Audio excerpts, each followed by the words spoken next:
Halo semuanya, perkenalkan kami dari kelompok 1, Project Matematika Bisnis.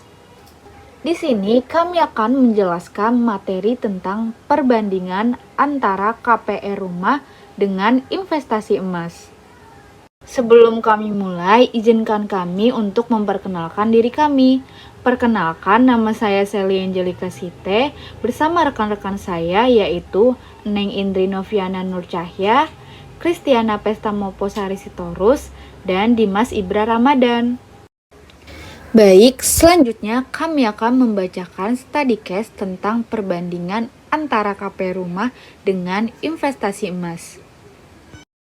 Budi mendapatkan warisan dari orang tuanya dalam bentuk uang sejumlah 400 juta, namun Budi bingung uang tersebut mau diapakan.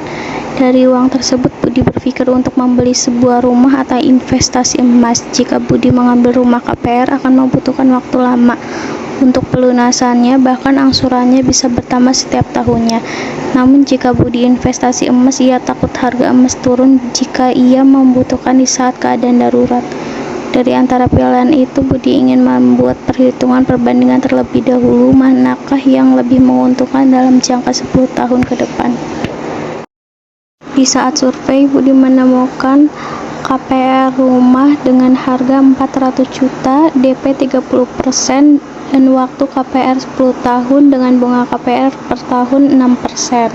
Selanjutnya, saya akan menjelaskan sedikit pengertian tentang amortisasi. Amortisasi itu apa sih? Amortisasi ialah proses penyebaran biaya suatu aset tak berwujud atau berwujud dengan masa manfaat selama periode waktu tertentu yang biasanya memiliki fungsi sebagai acuan atau cerminan dari nilai kembali yang dihasilkan oleh aset tidak berwujud. Baik, sekarang kita akan menghitung rumus amortisasi per tahunnya. Pertama, kita akan menghitung angsuran per tahun, yaitu pembayarannya. Di sini ada R kapital, yaitu bunga per tahun dikali harga rumah dikurang DP. Dibagi 1 dikurang 1 ditambah R pangkat N, yang dimana R kecil adalah bunga per tahunnya, yaitu 6%, dan N pangkat N ialah periode angsuran, yaitu sebesar 10 tahun. Sama dengan 16.800.000 yang didapat dari 6% dikali 280 juta. Lalu 16.800.000 ini dibagi 1 dikurang 1 ditambah 0,06 pangkat 10.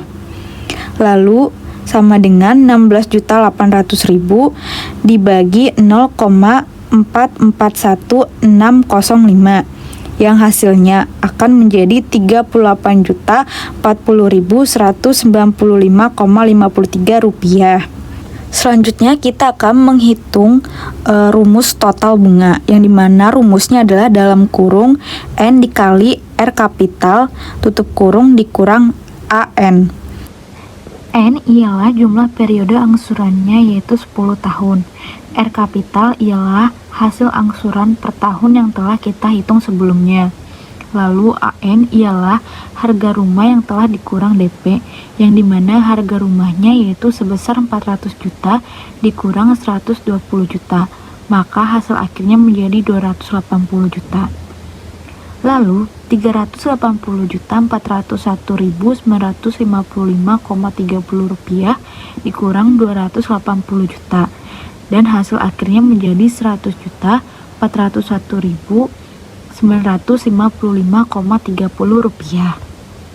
Selanjutnya itu adalah tabel amortisasi per tahun, yang dimana di tabel pertama ada tabel tahun, yaitu di tahun pertama, yaitu tahun 2014, Budi memiliki saldo awal 280 juta, yang dimana ia memiliki angsuran per tahun yang telah kita hitung tadi, yaitu sebesar 38.44195,53 rupiah, yang dimana angsuran per tahunnya itu sama sampai ke tahun 10. Di tabel selanjutnya ada bunga per tahun, yaitu sebesar 16.800.000 yang didapat dari 280 juta dikali bunga per tahun, yaitu sebesar 6%. Lalu selanjutnya tabelnya yaitu adalah cicilan pokok pinjaman yang didapat dari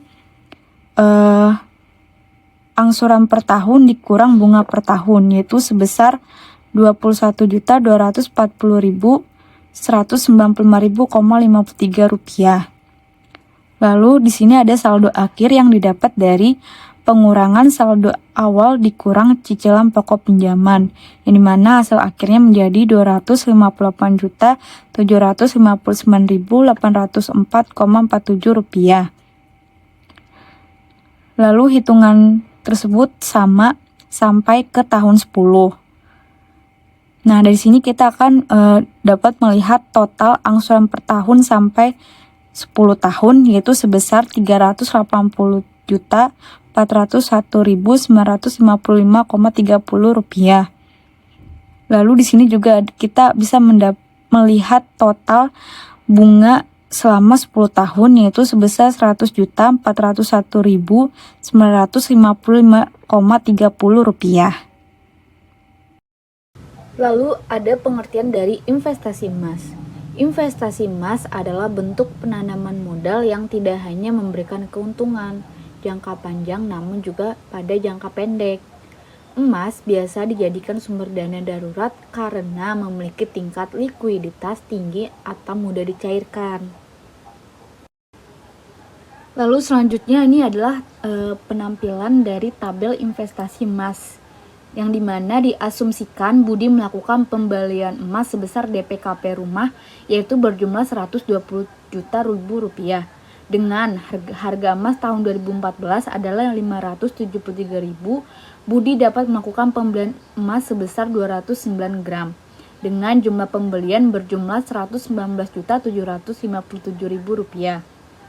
Lalu di tahun selanjutnya, di tahun 2015, diasumsikan Budi melakukan pembelian emas lagi sebesar angsuran rumah KPR tahunan, yaitu 38.195,53 rupiah. Dengan harga emas tahun 2015 adalah 550.000 per gram, Budi dapat melakukan pembelian emas sebanyak 69 gram dengan total pembelian berjumlah 37.950.000 rupiah. Jika dilakukan komparasi antara DP dan angsuran KP rumah, memang pembelian emas lebih mahal. Namun, jika Budi melakukan pembelian emas secara rutin selama periode angsuran KP rumah yaitu 10 tahun, dengan besaran angsuran KP rumah per tahun, Budi dapat mengumpulkan emas sebanyak 706 gram dengan total pembelian 459.726.000 rupiah. Kemudian dapat dijual kembali pada tahun 2024 dengan harga emas per gramnya adalah 1 juta. Budi akan mendapat uang dari total penjualan sebanyak 706.000 rupiah. Sekarang kita masuk di perbandingan harga. Jika Budi membeli emas selama 10 tahun dari 2014 sampai 2024, total harga beli emas selama 10 tahun ialah 459.726.000 rupiah. Dan harga jual emas di tahun 2024 ialah 706 juta. Jadi Budi masih mendapat keuntungan 246.274.000 rupiah. Lalu harga penjualan emas di tahun 2024 ialah 706 juta rupiah. Dan harga rumah yang diinginkan Budi ialah 650 juta. Maka Budi masih memiliki uang 56 juta jika melihat harga perbandingan rumah di tahun 2024 dan harga jual emas di tahun 2024. Kemudian pengeluaran yang dikeluarkan oleh Budi untuk KPR tahun 2014 sebesar 500.401.955.30 yang didapat dari total angsuran 380.401.955.30 ditambah DP 120 juta, lalu dikurang dengan pengeluaran yang dikeluarkan Budi untuk membeli emas sebesar Rp459.726.000 dan hasilnya ialah Rp40.675.955. Setelah itu, Budi akhirnya melihat perbandingan perhitungan amortisasi antara investasi emas dan KP rumah. Budi dapat menyimpulkan bahwa investasi emas memiliki keuntungan dibandingkan dengan KP rumah karena modal yang dikeluarkan untuk investasi emas lebih sedikit dan dalam jangka panjang nanti hasil dari investasi emas dapat digunakan untuk membeli rumah secara cash tanpa adanya biaya angsuran.